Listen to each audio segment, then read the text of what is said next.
Saudi Arabia SIM card का सबसे बड़ा मसला एयरपोर्ट पर ही शुरू होता है। अस्सलाम वालेकुम नाजरीन, वेलकम है आप लोगों का मेरे चैनल में। तो दोस्तों, आज हम बात करने जा रहे हैं कि अगर आप पहली बार सऊदी अरब जा रहे हैं, क्या आपने कभी सोचा है कि जैसे ही आप सऊदी अरब पहुंचते हैं तो सबसे पहला मसला क्या पेश आता है? आपका नेटवर्क नहीं चल रहा, गूगल मैप भी नहीं खुल रहे, और घर वालों को इतला देने के लिए जब फोन ऑन करते हैं तो इस पर नो सर्विस लिखा होता है। ये वो लम्हा होता है जब बहुत से लोग जल्दी में गलत जगह से सिम खरीद लेते हैं और बाद में पता चलता है कि ना नेट चल रहा है और ना डाटा। तो आज की वीडियो में हम आपको मुकम्मल तौर पर गाइड करेंगे कि सऊदी अरब में कौन सी मोबाइल सिम सबसे बेहतरीन है, कहां से खरीदनी चाहिए और किन बातों का जो है खास तौर पर ख्याल रखना चाहिए ताकि आप फ्रॉड या किसी स्कैम का शिकार ना हो। वीडियो को आखिर तक जरूर देखें क्योंकि ये चंद मिनट आपके कई रियाल बचा सकते हैं। सबसे पहले बात करते हैं सऊदी अरब के मोबाइल नेटवर्क की। तो सऊदी अरब में 3 बड़ी मोबाइल कंपनीज जो हैं अवेलेबल हैं, जिसमें सबसे पहले नंबर पर है STC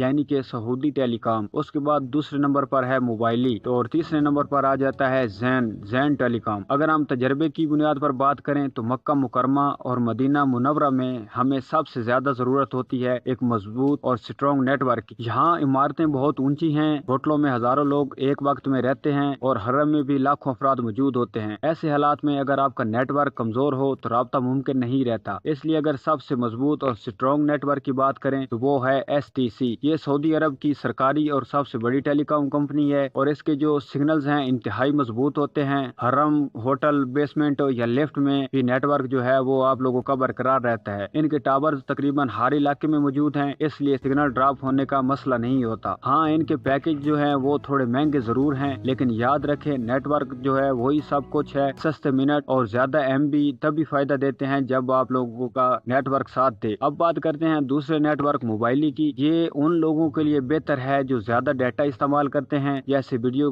कॉल, व्हाट्सएप या सोशल मीडिया। इनके पैकेज में जो है डेटा ज्यादा और कीमत जो है कम होती है। अलबत्ता मक्का या मदीना के अंदरूनी हिस्सों में जहां इमारतें ज्यादा हैं वहां इनके सिग्नल्स कभी कभार कमजोर हो जाते हैं। तो तीसरे नंबर पर आती है जैन टेलीकॉम। जैन का नेटवर्क ज्यादातर रियाज, जद्दा और शहरी इलाकों में बेहतर चलता है, लेकिन मक्का और मदीना में इसके सिग्नल तकरीबन कमजोर हो सकते हैं। लिहाजा अगर आप मक्का मुकरमा या मदीना मुनव्वरा जा रहे हैं तो सबसे बेहतरीन इंतखाब जो है वो STC है। बाकी ये आपकी अपनी चॉइस है कि आप किस कंपनी का इंतखाब करना चाहते हैं। अब बात करते हैं पैकेज की। आमतौर पर 3 तरह के पैकेज दस्तयाब होते हैं: 7 दिन का पैकेज, 15 दिन का पैकेज, 30 दिन का पैकेज। अगर आप उम्रा के लिए जा रहे हैं तो 15 दिन वाला पैकेज आपके लिए बेहतरीन रहेगा। अगर आप फैमिली विजिट या लंबे अरसे के लिए जा रहे हैं तो 30 दिन वाला पैकेज जो है आप लोगों के लिए अच्छा रहेगा। उसके बाद अगर आप STC की सिम लेते हैं तो डाटा स्पीड, कॉल क्वालिटी और जो है नेटवर्क रॉन्ग सब कुछ बेहतरीन होता है। अलबत्ता अगर बजट कम है तो आप मोबाइल या जैन भी इस्तेमाल कर सकते हैं, लेकिन जो सबसे आप लोगों को मेन मशवरा है वो ये है कि आप अगर जाते हैं तो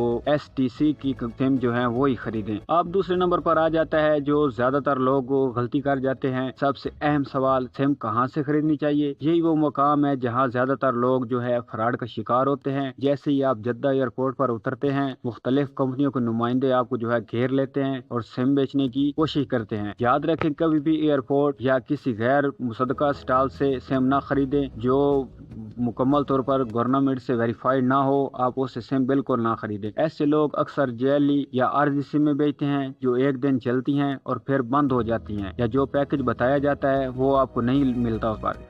हमेशा कोशिश करें कि सिम कंपनी के ऑफिशियल ऑफिस से लें। मिसाल के तौर पर मक्का मुकरमा में हरम के बिल्कुल सामने सफा टावर के पास तीनों कंपनियों के ऑफिशियल जो ऑफिस हैं वो मौजूद हैं। वहां जाएं, सिम खरीदें, नंबर चेक करें, पैकेज कंफर्म करें और फिर जो है आप सुकून से बाहर निकलें। जब आप कंपनी के ऑफिशियल ऑफिस से सिम खरीदते हैं तो वो मुकम्मल तौर पर आपके नाम पर रजिस्टर्ड और कानूनी होती है और किसी भी मसले की सूरत में आप क्लेम कर सकते हैं। ये थी आज की वीडियो जिसमें हमने तफसील से बताया कि सऊदी अरब में कौन सा नेटवर्क सबसे बेहतर है, कौन सा तेज है या सस्ता है और सिम कहां से खरीदनी चाहिए। अगर आप पहले कभी सऊदी अरब जा चुके हैं तो कमेंट सेक्शन में जरूर बताएं कि आपने कौन सी सिम इस्तेमाल की थी और तजर्बा कैसा रहा, क्योंकि आपका एक कमेंट दूसरे भाई की मदद के लिए जो है फायदेमंद साबित हो सकता है। अगर वीडियो पसंद आई हो तो लाइक करें, शेयर करें और चैनल को सब्सक्राइब कर दें। अल्लाह हाफ़िज़।